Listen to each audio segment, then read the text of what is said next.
নমস্কার, শুরু করছি আজকের সংবাদ।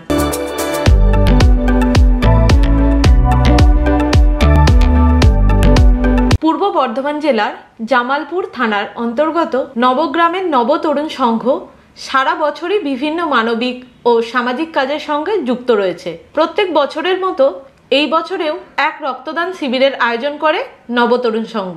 এই রক্তদান শিবিরকে সামনে রেখে একগুচ্ছ মানবিক উদ্যোগও গ্রহণ করা হয়। নবতরুণ সংঘের পরিচালনায় ও শিবশঙ্কর সেবা সমিতি ও কেমরি ব্লাড ব্যাংকের সহযোগিতায় এক স্বেচ্ছায় রক্তদান শিবির অনুষ্ঠিত হয়। এদিন এই রক্তদান শিবিরে পুরুষ ও মহিলা মিলিয়ে প্রায় 150 জন রক্তদাতা রক্তদান করেছেন। নবতরুণ সংঘের পক্ষ থেকে এলাকার 130 জন দুস্থ ব্যক্তির হাতে শীতের কম্বল ও মশারি তুলে দেওয়া হয়। এই কর্মসূচির অন্যতম আকর্ষণ ছিল 4 জন ব্যক্তির মরণোত্তর দেহদানের অঙ্গীকার। তাদের হাত ধরে মঞ্চে নিয়ে আসেন তৃণমূলের ব্লক সভাপতি মেহমুদ খান। এই সংঘের পক্ষ থেকে বিনামূল্যে স্বাস্থ্য পরীক্ষা শিবির ও দন্ত পরীক্ষা শিবিরের আয়োজন করা হয়।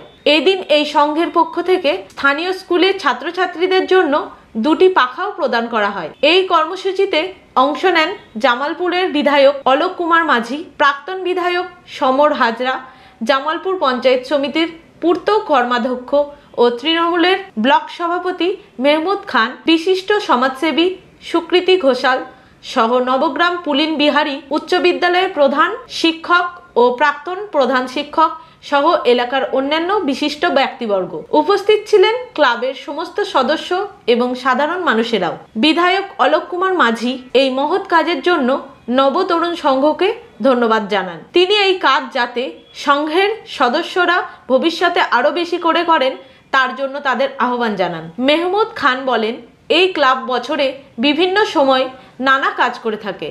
আজকের এই মহতী অনুষ্ঠানের আয়োজন করার জন্য নবতরুণ সংঘকে অভিনন্দন জানাই। যারা এখানে মরণোত্তর দেহদান করেছেন তারা অবশ্যই একটা দৃষ্টান্ত স্থাপন করেছেন। এই কাজে আরও যাতে বেশি সংখ্যক মানুষ এগিয়ে আসেন সেটাও ভবিষ্যতে দেখতে হবে। মেহমুদ খান সামাজিক কাজে এলাকার বাসিন্দারা স্বতঃস্ফূর্তভাবে এগিয়ে আসায় তাদেরও ধন্যবাদ জানান। নবগ্রাম নবতরুণ সংঘের পরিচালনায় প্রত্যেক বছর ওনারা এখানে ব্লাড ডোনেশন ক্যাম্প করে এবং কিছু দুস্থ মানুষদের কম্বল দেন। আমি প্রত্যেক বছর আসছি এবং অত্যন্ত ভালো লাগে, কারণ মানুষ বেঁচে থাকতে গেলে রক্তের দরকার হয়। সেটা যে এই নবগ্রাম ক্লাবের পক্ষ থেকে যেভাবে উদ্যোগ নিয়ে করেন, আমি ওদের প্রত্যেকটা সভাপতি সম্পাদক সদস্যদের আমি ধন্যবাদ জানাই। এবং এখানে অত্যন্ত আমার জীবনে এই প্রথম মেডিকেল কলেজকে ওনারা এখানে আমাদের বললেন, এই ক্লাবের পক্ষ থেকে 4 জন ব্যক্তি ওনাদের দেহ দান করলেন এবং মেডিকেলকে যাতে স্টুডেন্টরা ভালো করে ওনাদের দেহটাকে নিয়ে রিসার্চ করে যাতে আরও উন্নত মানের জায়গাটায় আসতে পারে। এবং খুব ভালো লাগলো যে ওনারা আজকে 4 জন যে আজকে দেহ দান করলেন।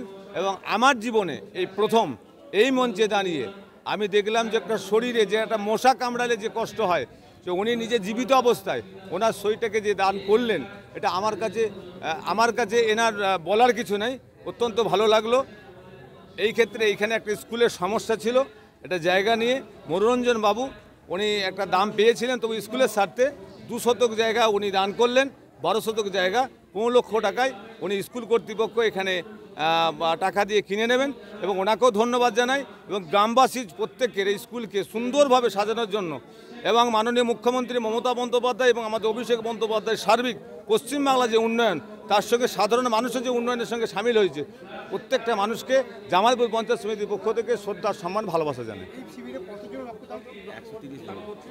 130 জন এখানে রক্ত দেবেন এবং আরও এরা সকলে দেবার জন্য এবং প্রায় 150 থেকে 200 লোকের কম্বল দেবেন এবং আরও যেগুলো স্বাস্থ্য পরীক্ষা শিবির হচ্ছে। অত্যন্ত এই ক্লাব এবং মানুষের সেবার জন্য এই ক্লাব কিন্তু প্রত্যেকটা সময় কাজ করে যায়। আগত সমস্ত অতিথিরাও নবতরুণ সংঘের এই উদ্যোগকে সাধুবাদ জানিয়েছেন। তাদের মানবিক প্রচেষ্টার পাশে থাকার আশ্বাসও দিয়েছেন স্থানীয় বাসিন্দারা।